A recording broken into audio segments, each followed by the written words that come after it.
Seguimos con más noticias aquí en el canal de la producción y lo que anunciábamos antes de ir a la pausa. Ya estamos en contacto con Alba Talavera, en representación del Colegio de Contadores del Paraguay. Vamos a hablar acerca del impuesto a la renta personal y lo que se debe tener en cuenta con miras ya a un nuevo vencimiento. Alba, ¿cómo estás? Buenos días, Edgar. Mucho gusto. Quisiéramos tener detalles de este ajuste que se dio y finalmente lo que deben de tener en cuenta los contribuyentes, porque son puntos muy importantes, siempre decimos, porque lo bueno es que cuando uno va interpretando esto también puede acompañar el trabajo de los contadores y hace que esto sea mucho más fácil, ¿no? Así mismo, Edgar. Yo estoy dispuesto a las preguntas a contestarte porque en realidad el impuesto a la renta personal es un impuesto muy delicado, ¿verdad? Que le afecta a las personas físicas y por sobre todas las cosas va a ser objeto de control de parte de la administración tributaria. Entonces, yo recomiendo de que esto sea desarrollado, que sea calculado y presentado por un profesional contable, que somos los que estamos realmente preparados para este tipo de cálculos, ¿verdad? Porque existen dos tipos de impuestos a la renta: el impuesto a la renta por ganancias de capital, el impuesto a la renta por prestación de servicios personales independientes y dependientes. Entonces cambió totalmente la regla, Edgar, porque resulta ser que hasta el 31 de diciembre del 2019 estaba vigente otro tipo de exigencias, otro tipo de formulario. Entonces ahora es importante también para leer qué gastos puedo introducir, qué gastos no puedo introducir, qué es una inversión. Ahí es donde a mí me preocupa, Edgar, en el sentido de que la gente dice, yo nomás voy a liquidar mi impuesto a la renta personal, ¿verdad? Y no es así, porque hoy en día la única inversión que se puede utilizar, y si de repente por inversiones yo tengo una pérdida, eso puedo arrastrar hasta un 20% de la renta neta cada año. ¿Qué significa eso? Que si yo compro un inmueble, incluyendo la parte construida, incluyendo la refracción, remodelación del mismo, esto puede utilizar como inversión cada 5 años. Es decir, ¿a qué quiero llegar, Pegar? De que existen condicionantes limitantes que si yo quiero liquidar mi impuesto a la renta personal, tengo que estar muy involucrada del capítulo de impuesto a la renta personal, de los decretos reglamentarios, de las resoluciones que van cambiando día a día. Entonces, el formulario también tengo que leer el instructivo, de repente puedo llenar mal algunos rubros, algunos incisos. Entonces, eso es importante también de que, vuelva a repetir, un profesional contable deba liquidar este tipo de impuestos, Edgar. Qué importante esto que menciona, porque siempre es importante aclarar esto y la responsabilidad que tienen los profesionales también en poder acompañar estos cambios y el trabajo que sabemos es minucioso por lo que mencionaba. Ahora, estas declaraciones se tienen que dar ya en el mes de marzo. Esto arranca siempre con los que tienen terminación en cero y luego se extiende a los que tienen, sería del 0 al 9, ¿no? Totalmente, Edgar. El cero, primera terminación es el día 7, el último es el día 25. No olvidemos también de que es importante algo nuevo, ¿verdad? Los contribuyentes del impuesto a la renta personal están sujetos a una obligatoriedad que es la RG 90/21, que se publicó en mayo de 2021. Son exigencias que deben ir, que también es bastante complicadito, vamos así decirlo, la carga de los ingresos y de los egresos conforme a la RG 90. Eso también es otro factor limitante que condiciona a que la liquidación sea realizada única y exclusivamente por un profesional contable de EGAR. Porque a través de la RG 90 existe un control cruzado de parte de la administración tributaria en el sentido de mis compras y mis ventas que se cruzan con mis proveedores y también con mis clientes. Eso es un elemento también nuevo a tener en cuenta. Ahora, cuando hablamos del IRP, ¿a cuánto o Sí. cuánto es el monto que uno debe superar en cuanto a ingresos para que, digamos, los contribuyentes ya vayan calculando más o menos esto que estás mencionando? Bueno, es importante también tener en cuenta, Edgar, que lo único que nos entra para contar para el rango incidido, porque el rango incidido es a partir de 80 millones en adelante, para la prestación de servicios personales. Ahora bien, también entra a tallar, muchas veces estamos trabajando en un lugar determinado, tenemos nuestras remuneraciones, pero nos olvidamos de computar, por ejemplo, Edgar, el tema de yo soy catedrática de la Nacional, también tengo que sumar todos los salarios que yo percibo como catedrática. Entonces, a partir de 80 millones en adelante, entra el rango incidido para la prestación de todo tipo de servicios. Es importante también en ese contexto señalar de que existen exoneraciones en lo que respecta al impuesto a la renta personal, ¿verdad? Es decir, por ejemplo, no puedo computar mis pensiones, mis jubilaciones, no puedo computar mi aguinaldo, ¿verdad? Eso no entra para el cómputo. Otro elemento importantísimo, en el sentido de que mi rango, cuando yo voy a calcular mi impuesto a la renta por prestación de servicios personales, formulario 515, obligación 715, tengo que considerar el principio que se aplica en el impuesto a la renta personal, que es el de lo efectivamente percibido y pagado. Entonces, si yo, por ejemplo, estoy inscrita en el Instituto de Previsión Social como profesional dependiente, tengo que restar, ¿verdad?, el 9%, que es lo que que yo estoy aplicando eso para el pago del Instituto de Previsión Social, y la patronal me descuenta mensualmente, ¿verdad? Entonces son parámetros a tener en cuenta también. El tema también, antes de terminar un poquito nomás, el tema de las tasas. Ahí es importantísimo, Edgar. Te pido un poquito de tiempo en este sentido.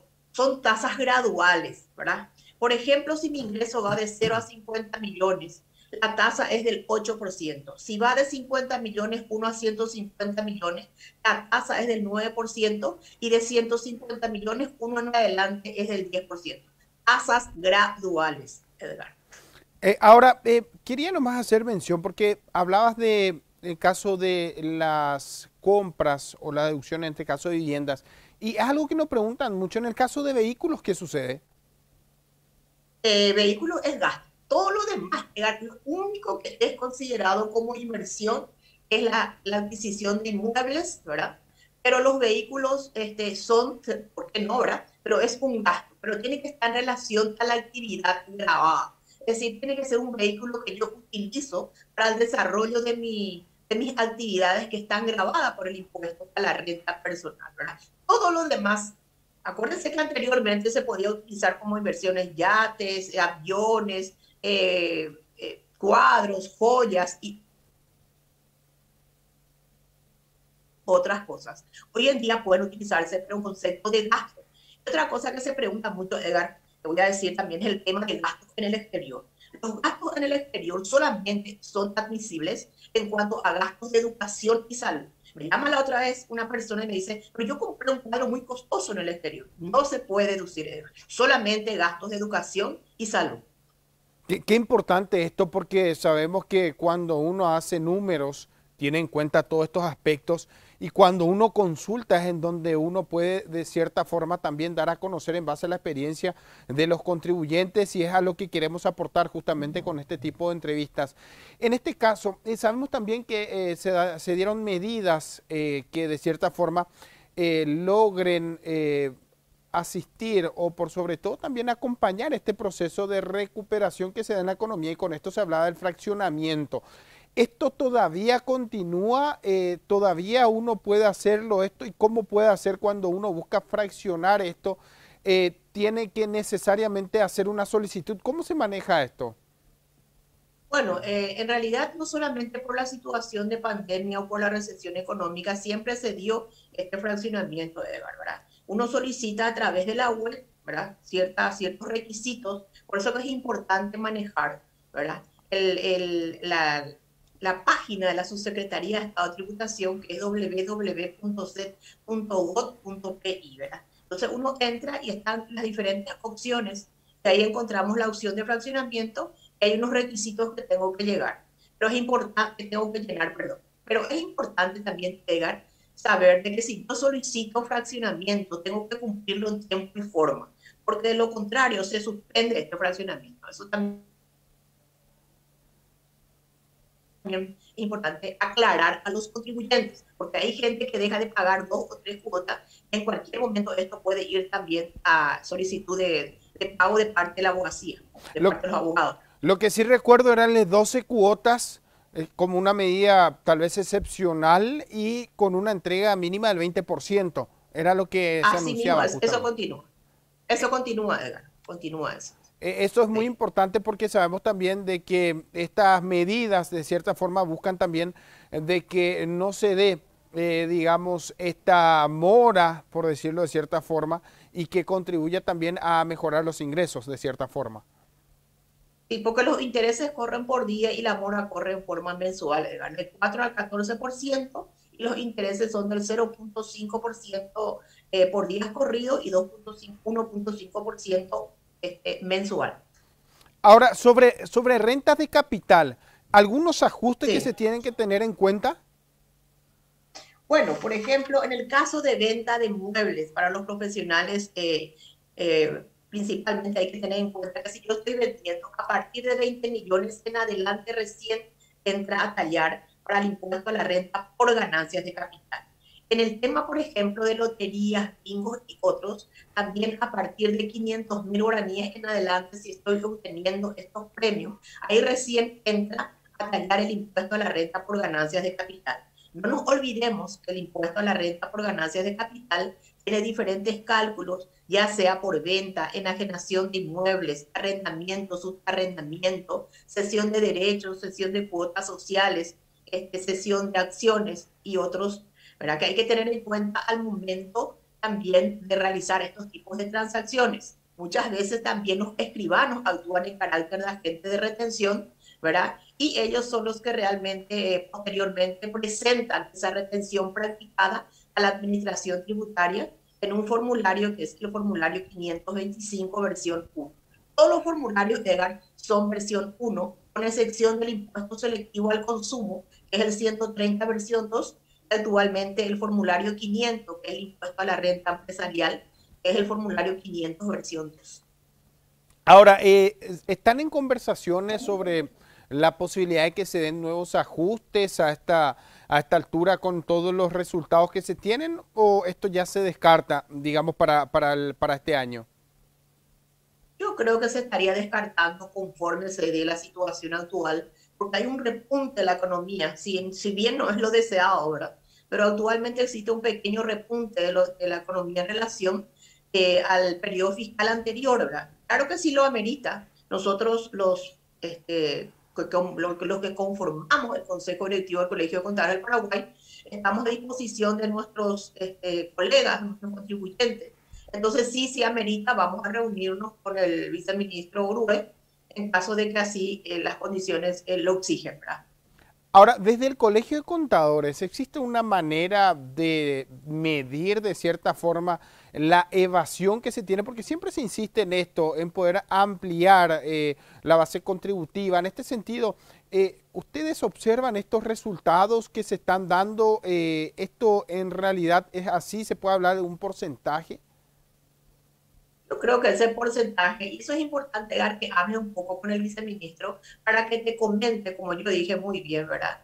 El periodo fiscal enero, el formulario 120 versión 4, se termina de presentar este día viernes 25, es el último vencimiento. Yo quiero que le pregunte un poco al viceministro cuál es el recaudo fiscal de enero del año anterior con respecto a enero de este ejercicio fiscal. ¿Por qué? Porque a partir de enero del año 2022 entró a regir esta RG90 para todos los obligantes del IRE general, del IVA, así como también del impuesto a la renta personal por prestación de servicios personales.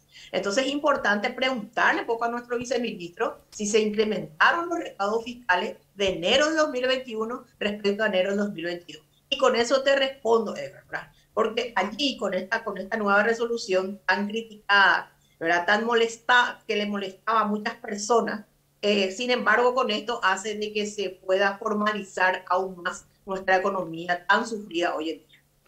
Alba, muchísimas gracias por tu tiempo, gracias por la predisposición de siempre de conversar con nosotros y vamos a estar atentos a estos datos y también vamos a trasladar la consulta al ministro. Muchísimas gracias, Edgar, que tengas un buen día. Igualmente.